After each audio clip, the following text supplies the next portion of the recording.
So first thing, why did you choose this path? You know, of the Theravada monastic path. What was it about this that resonated with you? And yeah, if you want to give us any other information about your journey so far, and then we can get the ball rolling. First of all, I was interested in resolving the danger of life. And I had the idea that the danger of life, namely old age, sickness, death, I had the idea that maybe if I have psychic powers, I could reduce it. I could somehow resolve or at least reduce the danger of people killing me or harming me or doing bad things to me. So I studied magic in various books. I read a lot of books about history of magic, and I'm here talking about like really whatever you can imagine as magic in the Middle Ages and in the ancient times. And that's what I mean by magic. And at that time, there was no Harry Potter yet, or it was still starting, and I didn't know about Harry Potter yet. And I wanted to have powers that could protect me from not knowing something that I should know, and from being too vulnerable to the suffering of the world. So I studied books about magic, and in one book, there was written that the Buddhist monks have the greatest psychic powers. It was actually described in detail. So from that book, I decided that I should read books about Buddhism and become a Buddhist monk. So I actually didn't start by being a Buddhist, by appreciating Buddhism or the Buddha's teachings. I started by the desire to become a Buddhist monk. And then it went, the other way, the opposite way. So usually people first like Buddhism, then they decide to become a Buddhist, and then they maybe decide to become a Buddhist monk. So I had it totally opposite. I first wanted to become a Buddhist monk. Then I was absolutely sure that I'm a Buddhist, and then I started to really appreciate Buddhism. So from this book about Buddhist monks, I started to read a book about Buddhism, a book about basic Buddhism. It was, I think, the translation of Walpola Rahula's.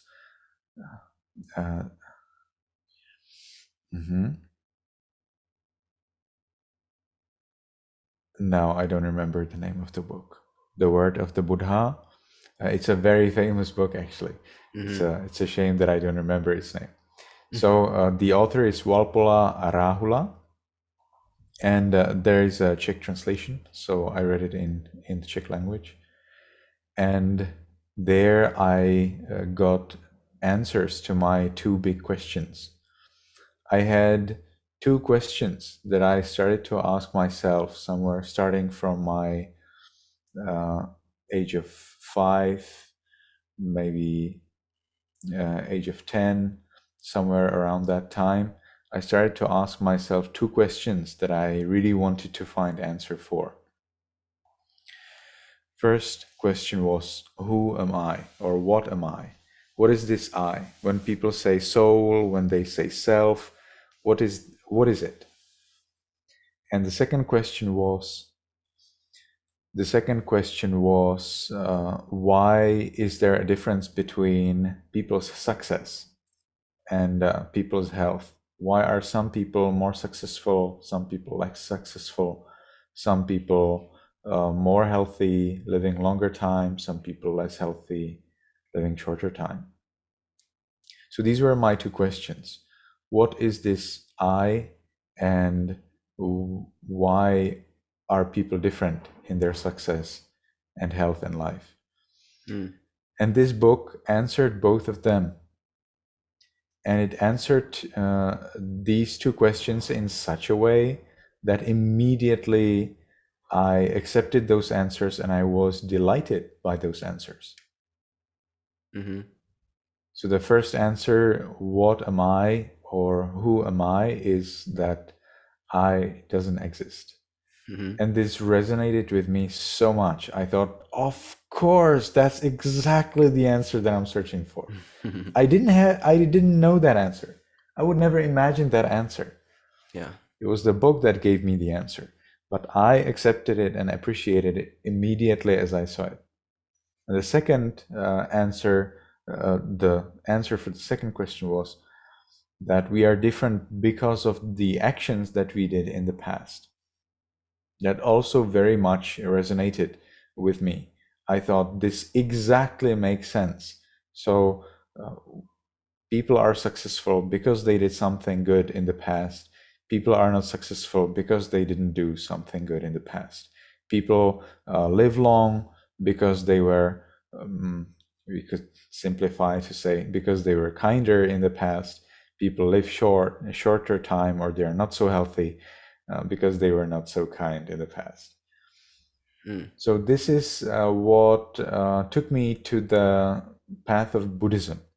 But from the book itself, you do not exactly, I think the book doesn't exactly explain what is Theravada and why Theravada would be different from Mahayana or any other Buddhist school. For that, I had to wait 3 years. For 3 years, I didn't have any friend, anyone in the real world. Online, I had 2 people in Sri Lanka, but in the real world, I didn't know anyone who would follow the Buddha's teachings, or even want to follow the Buddha's teachings, or even read about the Buddha's teachings, or even know anything at all about the Buddha's teachings through, their enthusiasm for it. Mm-hmm. We studied about the Buddha's teachings at school because I studied at the Catholic high school. But learning Buddhism from a Christian is something different from learning it from a Buddhist. Yeah. So for 3 years, I didn't know any Buddhist. And after 3 years, I thought I really need to become a monk. This is enough. I need to go. At that time, I was 18 years old. And I didn't know how to find a monastery. So I went online. At that time, online reality started in the Czech Republic. That was the time when online world gradually started to grow in the Czech Republic, but still it was very, very much in its nappies, so to say. And so I searched Buddhist monastery in Czech Republic, and I found a Zen Buddhist monastery. So I wrote an email to the Zen Buddhist monastery. Hello, I'm so and so. I would like to become a monk in your monastery. Is that possible? And they said, are you sure you want to become a monk in the Zen tradition? And I replied, well, Theravada would be better, but it doesn't matter. Can I please become a monk in your monastery? And they said, well, then it's better if instead you contact a Theravada Buddhist monk who is Czech in Sri Lanka. So they sent my email to that Theravada Buddhist monk in Sri Lanka, and then he resent it to 10 of his students in the Czech Republic.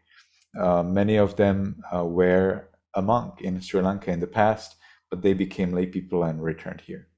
Mm-hmm. And then they invited, 3 of them invited me to their homes in the eastern part of the country. And so I traveled there and I learned from them about meditation, about monkhood, about the Buddhist community in the Czech Republic, about the Theravada Buddhist community. And from there on, the path really started.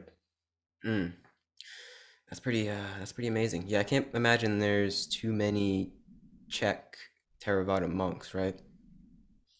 Actually, now in the Czech Republic, there's only me. But Yeah. there are some more in Slovakia, in Sri Lanka, there might be in Britain. Mm-hmm. They're scattered all around the world. Mm-hmm. Yeah. That's the beauty of the Dhamma is there's no locality tied to it now. It's a worldwide phenomena. It's kind of like it's almost like we're slowly morphing into this worldwide sangha thanks to the internet, and thanks to this kind of technology, we can access the Buddha's teachings from anywhere. As long as you have some kind of basic, smartphone, some kind of technology, it's a beautiful time to be alive in terms of being able to soak in the Dhamma. Thanks to people like you, of course.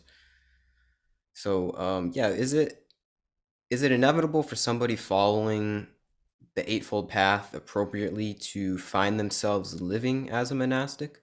Is this just kind of how it falls into place? You mean like if someone follows the. I see. Now I understood. Hmm. No, I don't think so. In the Buddha's time, there are many people who became even fully enlightened, and they didn't become monk until then. Oh.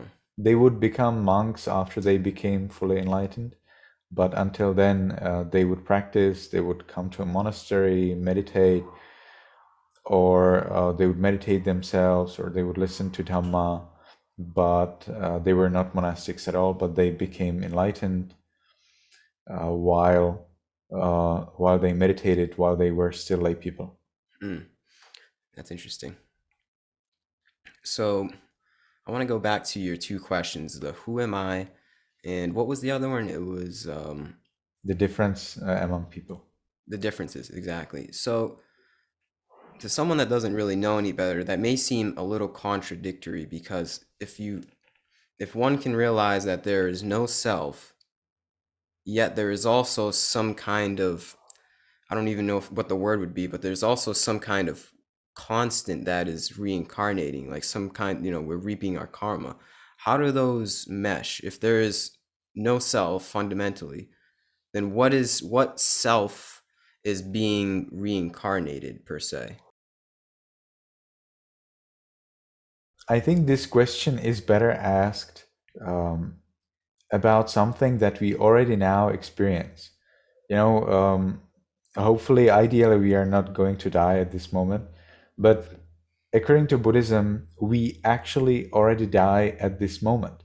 And we can look at the death that is happening at this moment because that's what we are experiencing now. And it's easier to understand it on something that we're experiencing now rather on something that we will probably, hopefully for many, not experience after many, many years. So according to Buddhism, there is nothing that lasts longer than incredibly tiny, tiny, short moment.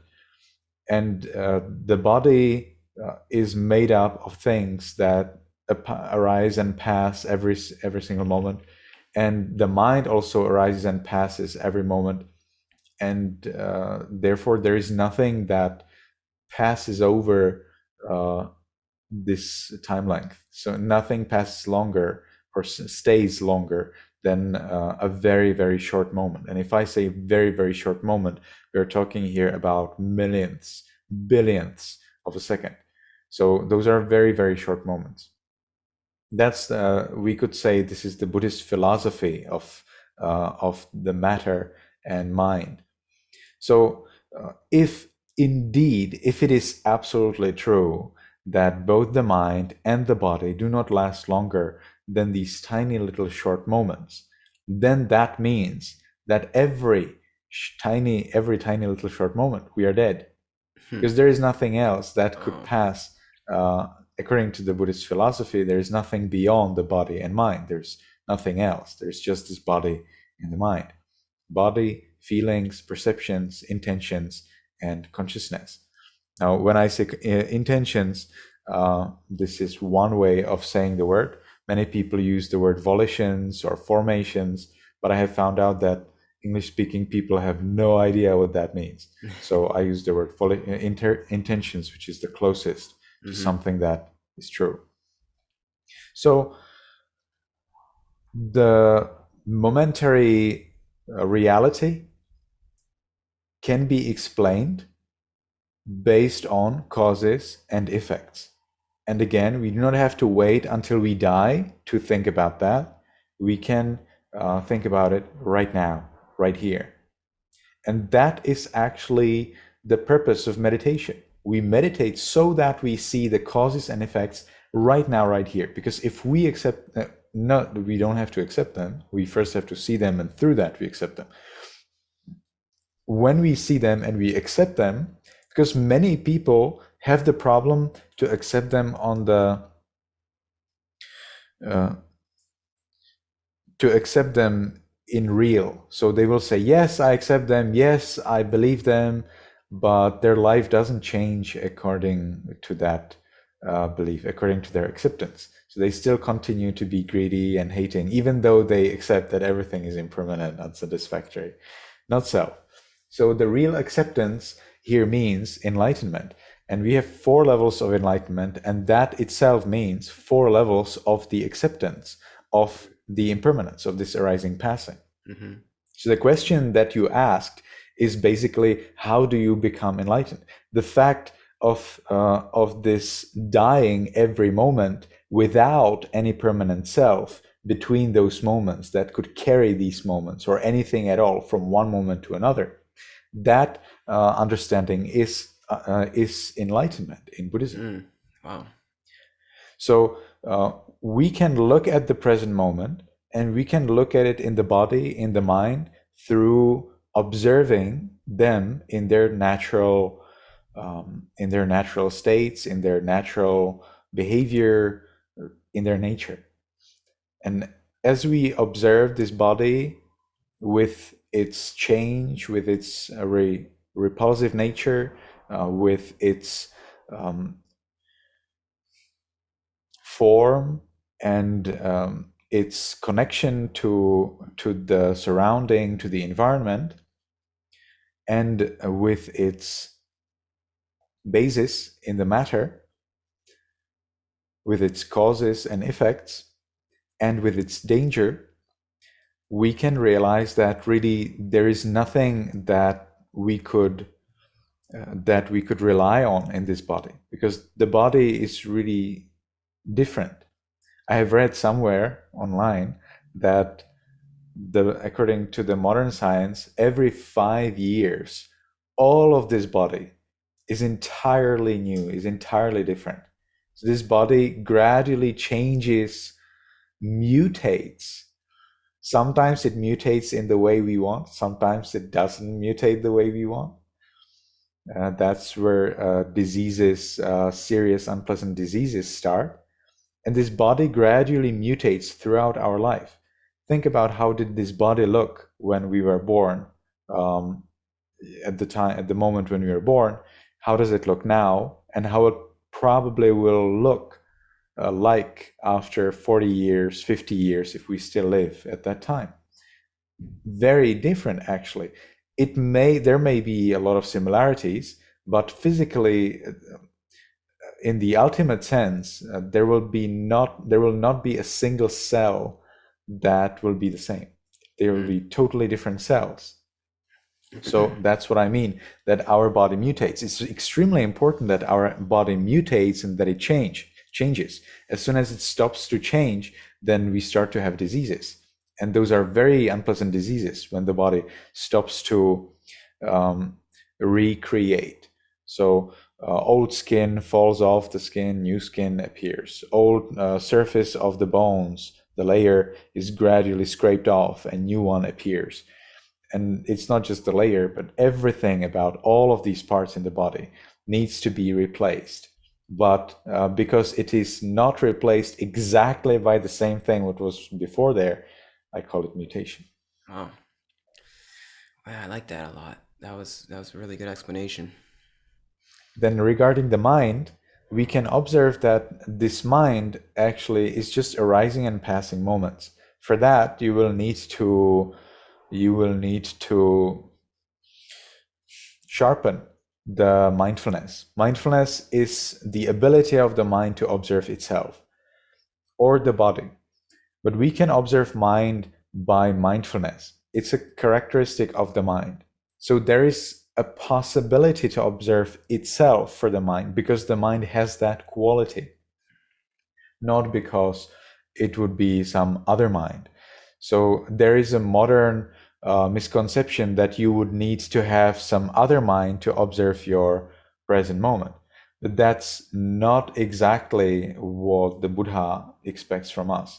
If in fact we can see from the Buddha's instruction that we are gradually led to train ourselves in observing the present moment and not the past moment or the future moment. So when the Buddha teaches monks to observe their postures, that's one of the first basic instructions given by a starting monk from the Buddha. He asks the monk to observe that he is sitting when he is sitting. He asks the monk to observe that he is walking when he is walking, not that he would ask the monk to observe that he's sitting when he's walking or that he's walking when he's sitting. You see, we are supposed to observe the present moment. Then the Buddha asks the monk to observe his activities during those activities. A monk is observing his wearing robes during the time when he's wearing robes. He's observing his talking at the time when he's talking. He's observing that he's silent at the time when he's silent. He's observing bending his hand or flexing his hand and we call that straightening, bending, flexing his hand at the time when that happens, not after it finished. So we are led from the very beginning to observe the present moment. It's extremely important and very, very difficult to understand, even by very highly educated and seriously meditating monks. It's a problem. It's a problem. We do not observe past or future. We observe the present moment.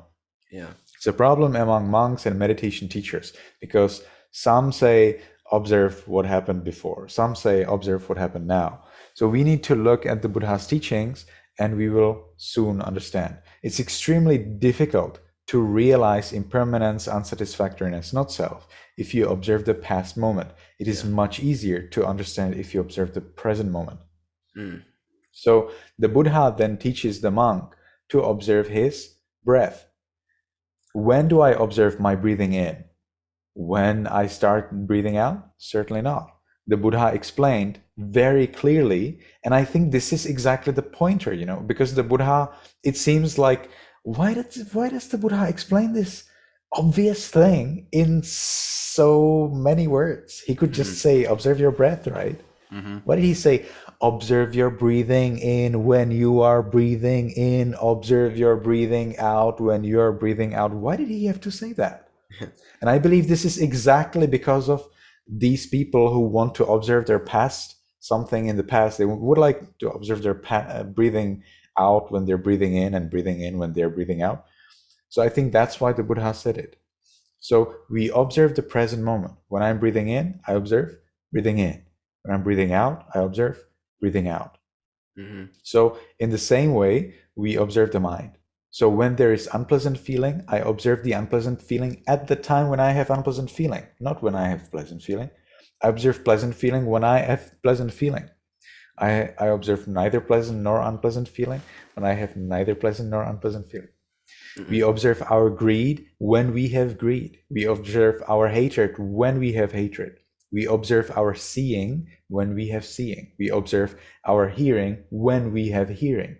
We observe our mindfulness at the time when we are mindful. We observe our joy when we have joy. So we observe those mental phenomena at the moment when they happen. And therefore, we can realize the arising passing of the mental moments at the time of arising passing of those moments. Of course, if there is only one stream of mind, it cannot happen that one moment will observe that itself one moment. I'm still answering your question. Hopefully you I'm following. are following with me. Yes. So think of the mindfulness as moments that interlace with the moments which the mindfulness is observing. So you would have mindfulness moment. For example, you would be observing. You would be observing your unpleasant feeling.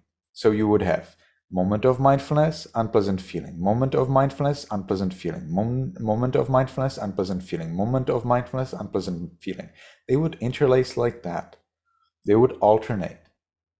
And as they alternate, the experience is that they happen at the same time, that you are mindful of your unpleasant feeling. And in the explanation by moments, in the ultimate explanation, they interlace, they alternate.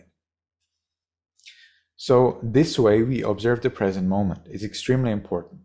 When we see the present moment, we can gradually come closer and closer to these moments. And we can finally observe that all of our cognition, all of our consciousness is made up of moments. Probably we will not see a billion moments arising, passing every second. According to some commentaries, sub-commentaries, only the Buddha can see all of those. But we can at least see groups of those arising, passing moments. And that's more than enough. As soon as you see that everything that we experience, everything that we think we are actually these arising, passing moments, then that's all what you need to realize that self is an illusion, that everything are just causes and effects. And it is in the present moment. So you do not have to wait until we die to observe it there. You can observe it here, right here and now. And when we see that, then we have a choice. We can either get scared and think, but if I don't exist, then where is my degree? Where is my fame? If I have a family, where is my family? Where are my friends? Then who will dance? Who will sing if I don't exist? Who will enjoy the delicious meal? Or who will look at a wonderful movie or whatever? So then some people, they get scared and they take their self back. When they see that it's an illusion, through clear observing that there is only this arising, passing of moments, then they get scared, they take their idea of self back and they stop meditating. We have that even mentioned in our scriptures. And some people, if they are ready for that, and this would be a longer talk on how to get ready for that, they let go of this illusion and they accept it. Indeed, it is true. Self is an illusion. Reality is just arising, passing of moments, causes and impersonal causes and effects. And when they realize that, they achieve enlightenment. So at that moment, not only that you understand the how there is not self and still you can live and remember what happened in the past and be seemingly the same person, but you also can immediately with that, you understand also what is reborn to the next life. So to the next life is not reborn a person or a human, but there are just effects that bring, there are just causes that bring effects in the next life. Think about it a little bit like, I really don't like when people explain Buddhism by science, but that's exactly what I'm going to do. Now, think about it like in quantum physics, it has been found that if you do something with certain elementary particles and they split, the particles, they do not split, but the particles, one particle with another, they split, and they can be any distance at all, but whatever change you effectuate, whatever change happens to one of those particles, exactly that change will happen to the other particle, regardless where they are in the space. Even if they are 100,000 light years far away, if you change this particle, then that particle will also change. So far, it seems there is no real explanation for this phenomenon. And I will now make use of it, and I will explain how does the cause and effect happen. We are used to track cause and effect across the time and across the space. So we could give the simile like somebody is calling you on the phone, you can pick up the phone, but the person is far away and you're far away. So how come that you actually could receive the signal? But we can actually track it, and we can exactly say what's going on all the way from the start until the end. In the cause and effect, however, we cannot. It seems that the cause and effect, that they are separated by the nature of the world, probably in the similar unexplainable nature that we can that physicists can observe in the elementary particles. So there will be a cause. For example, somebody will give a donation, or somebody will meditate. Let's say somebody will give a donation, they will see a poor man, they will give the poor man something to eat, or they will give a present to their parents. And then in the future, let's say in the next life, after 100 years, after 1,000 years, they will become very rich, or they will become very successful.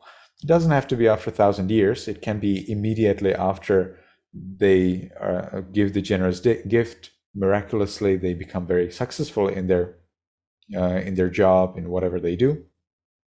And the connection doesn't seem to be traceable. So you cannot trace the action and the consequence.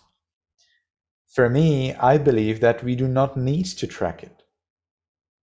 That's just the nature of the world. You do something, there is a cause, and there will be an effect at the moment when the conditions appear. So like the particles, like the elementary particles, do not seem to be connected in the space. In that same way, the cause and effect would not be connected in time. So they are seemingly disconnected in time. Wow. Whew, wow, that was a really good answer to that question. Wow. Yeah, you explained it. Yeah, I understand now. That was great. So, you just explained pretty much a glimpse into stream entry, right? Um, one can exit this idea and kind of shoo it away. Like all these four levels are they're not constant levels that someone is at, right? Someone could get to level 3, we'll say, and then say, you know what, no, I'm going back into the illusion of Maya, and just kind of forgetting what I learned. Is that possible? Yeah, from stream entry no more, but until then, when you know it in this theoretical way, then of course, yes, you can. Because it's about personal experience of the things, how they are. Until you experience them yourself in your body, in your mind, then it's just theory. It's just something that you heard. Wow. Yeah. That was great. We have three levels of understanding. We have the so-called Sutta Maya Panya, Chinta Maya Panya, and then we have Bhavana Maya Panya. Panya means wisdom. Maya means that it's created by something. And that something is different in the three levels. So Sutta Maya Panya means the wisdom created by what you have heard. So Sutta means what you have heard. Maya means created by. Panya is wisdom. So it's the wisdom that you get through hearing something, through reading things, through listening, through talking. That's the first level of wisdom. And the second level, which is more difficult and more refined, is the wisdom that you get through thinking. So you think about things and then you realize that.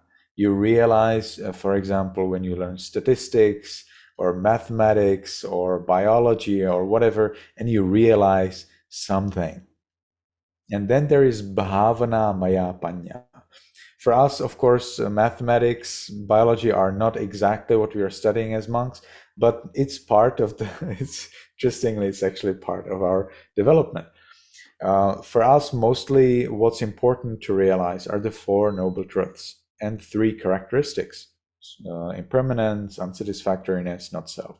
So at the level of bhavana maya panya, bhavana means development, but in this context, it means meditation. So you can realize the impermanence, you can realize the cause and effect through meditation to the deepest, to the most refined level. So when you hear things, you can realize those things, but again, you will realize them only to the level of hearing them. Then when you think about them, you consider them, you try to understand them, and finally you really realize them. Excellent. That's the second level. And then you need to meditate, you need to observe your body and the mind. And at that point, you can realize them to the deepest level. And that would be the stream entry. That would be not just stream entry. Stream entry is not difficult. You can, from stream entry, you can fairly easily move on to once return. So if anyone thinks that they're stream enter, please do not be too proud of yourself. Just continue meditating. Continue meditating. You can be a once returner very soon. And after once return, many people, however, get stuck. So because it's very difficult from once return to move to non-return. There is a big difference because a non-returner is entirely forever losing all of their lust and hatred, and that is nothing easy. So it is good to realize that the understanding of impermanence, unsatisfactoriness, not self, is very, very difficult, very deep, and it's not enough to just hear about it. Yeah. What does that grant you, the the understanding of not self? That may seem harrowing to somebody that has no idea what we're talking about, right? They're like, "What? I don't exist? What does that mean?" So what is that, if you could explain to somebody that doesn't know any better, what does that grant your psyche? What does that grant for you as a human incarnation? Most importantly, it provides you with another angle, with another viewpoint for from it. Gives me another viewpoint, another understanding of my life and of the things that happen around me. For the Buddha, the main aim of understanding not self is the eradication of greed, hatred, and ignorance.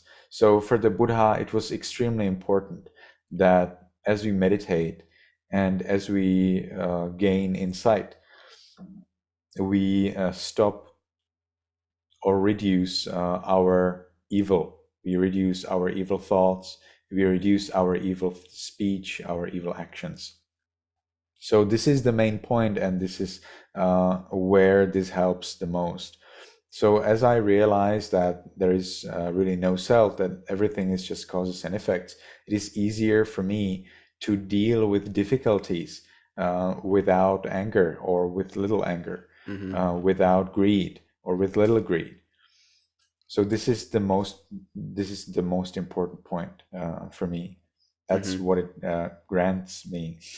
Yeah, I see. Is it freeing of the egotistical tendencies of the mind? Yeah. Wow. That's great. Is nirvana,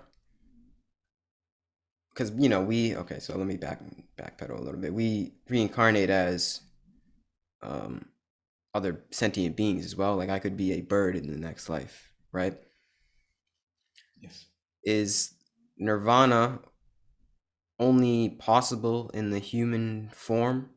Is this human experience something that we should not take for granted? Something that is very special and almost sacred, per se?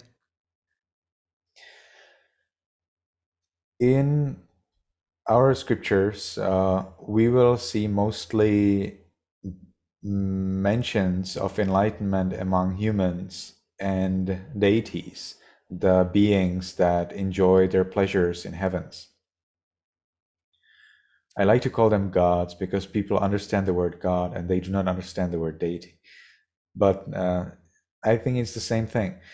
The little problem with the word God is that you should not imagine gods like the Greek gods or Yeah. like the Roman gods, because the Greek gods and the Roman gods, they kill, they curse, they can be pretty rude.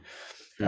On the other hand, the Buddhist gods are the opposite. So the Buddhist gods, according to an Abhidhamma book, Buddhist gods always follow the 5 precepts. So they never kill, never steal, never commit adultery, never tell lies, never drink alcohol. On the other hand, the Roman and Greek gods, they do all or most of all these things. Yeah. So that would be the main difference. But the other characteristics, such as long life and pleasure and living in heaven, those would be similar or the same. So the Buddhist gods, they can understand the Buddha's teachings and become enlightened. Many enlightened beings, if they do not achieve full enlightenment during this life as humans, they're born in heaven and they continue in their practice, not as meditating people, but they can speak about the Buddha's teachings. And because of their mental acuity, their enhanced wit, they can very quickly understand the Buddha's teachings. So instead of meditating, because gods really do not meditate, although Hindu gods do, Buddhist gods don't. So Buddhist gods do have so much intelligence, their intelligence is so high that meditation is really not necessary. It doesn't mean that they cannot sit down and meditate. They actually can, and we have mentioned that a monk, as he was meditating, he suddenly died, and he was immediately born in heaven. But he was born so fast because we do not believe in interim life. In Theravada, you die and immediately you're born somewhere else. You do not have like life in between. We don't have that in Theravada. And he was immediately born in heaven. And immediately as he was born in heaven, he was born there so immediately that he didn't even know that he's born in heaven. He didn't even know that he died. He was born there just so quickly, so fast that he didn't notice anything at all. He's just continuing to meditate. And as he continued to meditate, the ladies, of the heaven, they started to come and they were dancing in front of him, and they're making noise, as they were dancing. And he's like, "What's this disturbance? I want to meditate." So then the ladies, they told him, "Well, you're in heaven. You should dance with us." And he says, "What happened?" And they say, "You're a god. Look at that." They brought him a mirror and they say, "Look at that. You're a god." And he's like, "What? I'm not a monk. I want to be a monk." So he thought, "What's this suffering? Such a trouble, these ladies asking me to go and dance with them." So he, by his psychic powers, because all gods have psychic powers, they're a basis of the nature of a godly nature. And he immediately searched, where is the Buddha, what happened? And he found that there's still the Buddha in the monastery. So he disappeared from the heaven and he appeared in front of the Buddha. And he says, "Oh, Buddha, I was born in heaven, but for me, these ladies, they look like ogres. And the beautiful sound, the beautiful music, that sounds to me like very unpleasant noise." And the Buddha explained to the monk the Dhamma. He taught him the Four Noble Truths, and fortunately, he became enlightened on the spot. So as he became enlightened, He was fairly satisfied, and he returned to the heaven.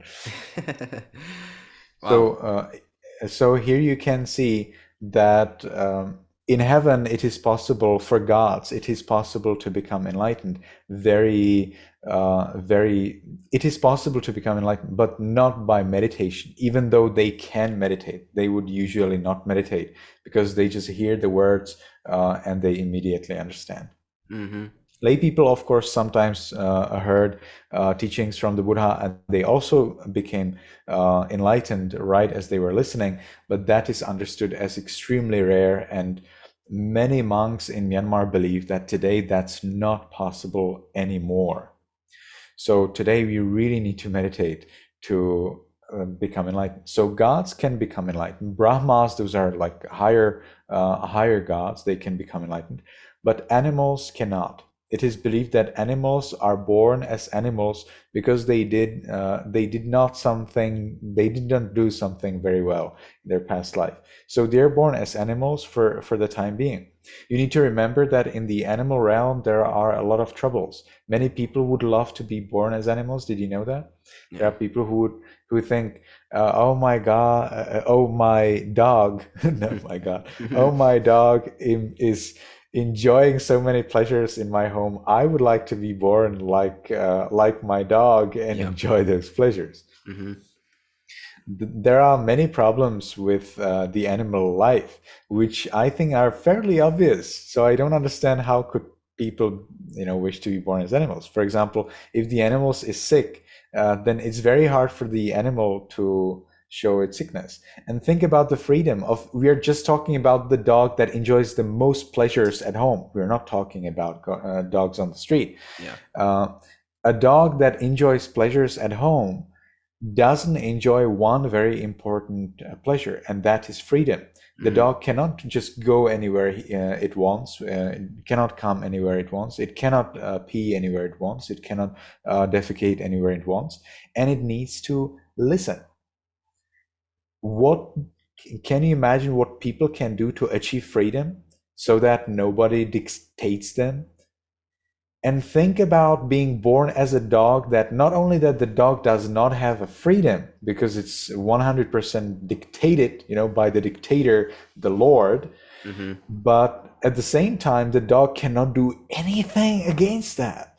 Yeah. It cannot even say that it doesn't like it. Yeah. At least humans under dictatorship, and you need to know that I scampered away from dictatorship Myanmar in August last year. Mm-hmm. So I know how it goes. So the dog cannot even say it. At least people can say it, Yeah.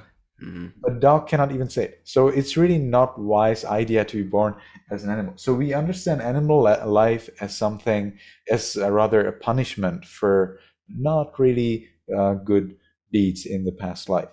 So this animals cannot understand the Buddha's teachings, but there are very interesting stories. And I like particularly the parrot story from the commentary to the Satipatthana Sutta. There is a story about parrot, and the idea with the parrot is that the parrot actually understands what you tell it. So some people may find it funny, but it's in the scriptures. Maybe it will inspire you, maybe not. So monks in a monastery, they had a parrot, and they had this fantastic idea that they will teach the parrot to meditate. So they got the parrot, they brought some bones of a dead parrot, and they brought those bones to the parrot, and they asked the parrot to parrot, to repeat. Bones, bones, bones, bones. So the parrot was repeating bones, bones, and it was watching the bones of another dead parrot. And this is a meditation practice for monks. This is what monks are supposed to do. Monks should watch bones of a dead human and think bones, bones, bones, bones, bones. And then they have to realize that their bones have the similar nature, that gradually they get broken and they perish. So this way we understand the impermanence of this body and gradually reduce attachment to it. So one day, an eagle came, or a kite, I think it was a kite, came and it took the parrot to eat it. So the monks, they were running, following the kite, and they were clapping and screaming, to scare the kite so that the kite releases the parrot. And finally, the kite really got scared and it released the parrot. So parrot was saved. And then comes a part which is a little bit difficult to accept. But anyway, it's the story. The monks asked the parrot a question. Dear parrot, when the kite grabbed you, what did you think? And the parrot answered. It said, I thought bones, bones, bones. So you can see that a parrot can also meditate. I saw one somewhat famous American Buddhist meditator. He has a little course on meditation and psychology in YouTube. I don't remember his name. And he showed a video of his dog meditating. That was very cute.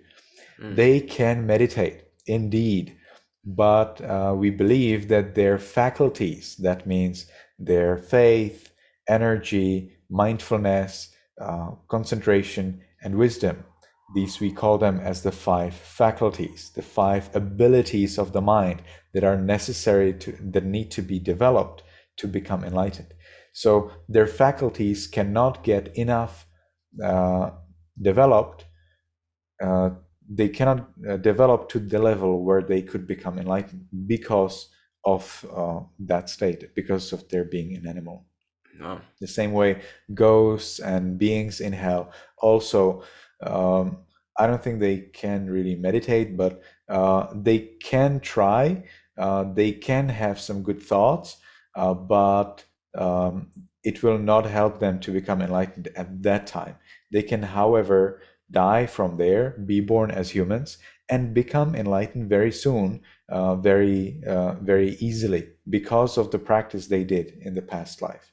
So for gods and beings in hell, that's a little bit difficult, but for animals, this is possible. I see. So it seems like being a human is tied to freedom. Contrary to popular belief, we have free will to free ourselves, essentially. Yeah, yes. That's what I like about Buddhism is, there's ghosts, there's gods, there's heaven, there's hell, just like any other doctrine that we have. But there's also, it seems like a step further. And Buddha gives us a manual in a way to get out of the game if you want to get out. It has all of the cosmology as other belief systems, but what if you don't want to play the game anymore? And that's why Buddhism to me is something special. It's something much different from any other belief system that we have. Yeah, I don't know where I was going with that. I don't really have a question, but that's what it seems like to me. It's like it's the pinnacle of what you can do with your life. Do you think that's an accurate representation? It's almost like a strategy guide for living in this life and liberating ourselves from samsara. I mean, whether the Buddha's teachings is an accurate like instruction how to get free from samsara?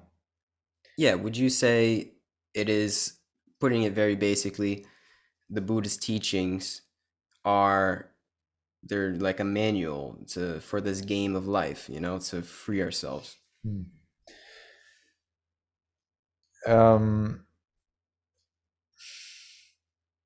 Certainly they are. The Buddha's teachings tries to provide you with a lot of instructions and ideas, but a manual to build up a new fan or a manual to operate your earphones, I would say is more reliable, because the Buddha's teachings is showing you all those possibilities. Think about how many people are there in the world and how different they are in their dispositions and their abilities and their desires and expectations and environments and circumstances and level of intelligence, level of faith, uh, their um, society where they live. There are so many differences, and all of those differences matter on the path. So if you want to give a manual how to get free from the cycle of rebirth, then yes, Buddhism probably is the best solution, but that's not enough. You cannot think like, okay, so now I will follow the Buddha's teachings and I have it. Mm-hmm. Unfortunately, it doesn't work like that. We would love to say that, but practically, we need to be practical and skeptical as well. Until you're skeptical and practical, then I don't think that you're really the Buddha's man. I think you really need to be more skeptical and look at the reality with, from both views, from the positive view and from the negative view as well. Otherwise, it will be very hard to avoid misconceptions and difficulties. We always need to be skeptical. Whenever I believe I need to be skeptical, whenever I do whatever I'm doing. Otherwise, you will be so enthusiastic and so optimistic that you go right the wrong side. So instead, I like to try to search if there are any other possible ways, if there's any better way. And it seems that there are so many ways within the Buddhist teachings, within Theravada teachings, that it sometimes feels like it's a little bit too much. So for this, for the Buddha's teachings, and for its complexity and its too much nature, there is a solution. The solution sometimes works, sometimes it doesn't. And that is to have a teacher. It is necessary to have a good friend. Without a good friend, that manual is really not enough. You need to have a good friend. And in the scriptures, the good friend is the Buddha himself, by the way. But if you do not have the Buddha, see if you can find someone who's enlightened. And if you cannot find someone who's enlightened, or if you don't believe that you found one, then at least find someone who has memorized a lot of those scriptures. So then they can show you the path that probably will be appropriate for you. Otherwise, it is very easy to get lost in the teachings, and not just get lost. It is, if you have a map and you want to go on a road, or you want to go on a path, and there are many paths, then that there is still possibility that if you go astray, then maybe another path will somehow lead you there where you want to go. But unfortunately, that's not the only thing that happens. Sometimes you go on a path, and sometimes you go another path, and then maybe you return to the main path. Or maybe through the other path, you go totally a different way, and finally you arrive there where you want. But sometimes what happens is that people go backward. And sometimes what happens is that people stop on the way. So a good teacher helps you to continue on the path instead of going backward. And that I think is very important to always add when we say the Buddha's teachings is a manual to get free from samsara. It is true, and I believe that it's the best manual available now. But it's the best version. But you will need a guide who will guide you through that manual. Well said. I agree. Yeah, and thankfully the time we live in, like I said in the beginning, allows us to be able to find that guide a lot more easy than it would be, say, 30 years ago, 40 years ago. It's a very interesting time to be alive, because you could easily get sucked into the noise of this leviathan of the internet, or you could use it effectively and find people like you and really, take this human condition for what it is, and uh, just really soak in the Dhamma in ways that weren't possible just 30, 40 years ago. It's really, really amazing time to be alive if you're paying attention to yourself. And I think we could probably wrap it up at that point. Do you have anywhere where people can find you as a friend? Do you want to plug anything or say you have any last words? Yes, I'm available by email. My email address is monksarana@gmail.com. It is easy to contact me now. I live in the Czech Republic, in Prague. I have got an opportunity to live in this little house, and I actually welcome anyone who wants to meditate. So it's a little meditation center. I teach meditation. I was instructed by my teachers to teach meditation. So I teach, and it is possible to visit me here and to meditate even with me here if you want to. So that's available now, possible now in the Czech Republic. So that's all. So thank you everyone for listening to us. I would like to thank Gary for having me here. It's a pleasure for me to share the Buddha's teachings. According to the Theravada school, it is a merit. It is a good deed if we teach the Buddha's teachings. It's also a good deed if you listen to the Buddha's teachings. So you have all collected a lot of good merit, and now you can make use of it to meditate and hopefully be successful. May you be happy, may you be healthy, and may you soon attain the eternal bliss of Nibbana. Beautiful. Beautiful. Thank you so much for coming on here. Thank you for anybody that listened. Wonderful talk.